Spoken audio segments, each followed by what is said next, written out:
ఓం భూవరాహాయ నమః, ఓం త్రిమూర్తి స్వరూపాయ నమః, ఓం బ్రహ్మ విష్ణు శివాత్మకాయ నమః, ఓం సర్వ ఋషిభ్యో నమః. అనంత విశ్వాల విశ్వసేవా కేంద్రం, అఖండ మహాసంకల్ప ఫౌండేషన్, త్రిసత్యే విధియుక్తం శ్రేయం, త్యాగేనైక అమృతత్వ మనసు.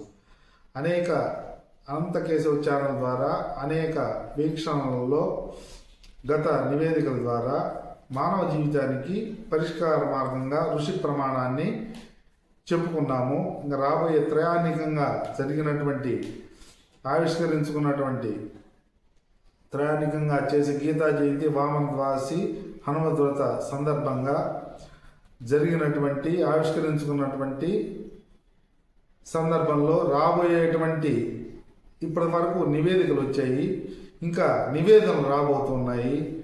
మానవ జీవిత ప్రమాణానికి నివేదికలుగా దీన్ని ఒక్కసారి మూల ప్రమాణంగా గుర్తించుకోవాల్సింది.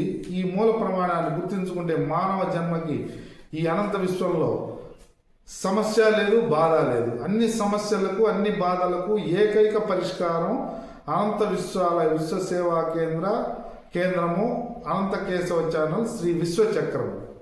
ఈ శ్రీ విశ్వచక్రము అన్ని బాధలకు అన్ని సమస్యలకు పరిష్కారంగా మహర్షులు చెప్పినటువంటి జంతువునాం నరజన్మం దుర్లభం, జంతువునాం నరజన్మం దుర్లభం, జంతువునాం నరజన్మం దుర్లభం. 84 లక్షల జీవరాశుల్లో మానవ జన్మ ఉత్కృష్టమైనది. 83 లక్షల జీవరాశుల కంటే కూడా దేహాన్ని, స్థూల దేహాన్ని, సూక్ష్మదేహాన్ని, కారణదేహాన్ని, మహాకారణదేహాన్ని ఇచ్చి సమస్తాన్ని బుద్ధిపూర్వకంగా సమస్తాన్ని పొందేందుకు భూమాత పరమాత్మ అవకాశాన్ని కల్పించారు, స్పష్టంగా కల్పించారు. ఇది వినోదాత్మకంగా కాకుండా దీన్నే వినోదాత్మకం, ఇదే వినోదము.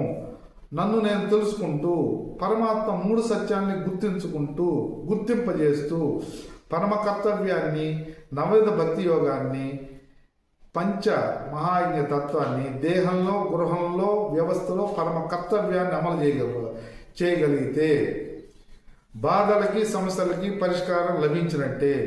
దీన్ని అనేక నివేదనల ద్వారా రాగలము. అనంత కేశవ ఛానల్లో శుభం భూయాత్. ఓం తత్సత్.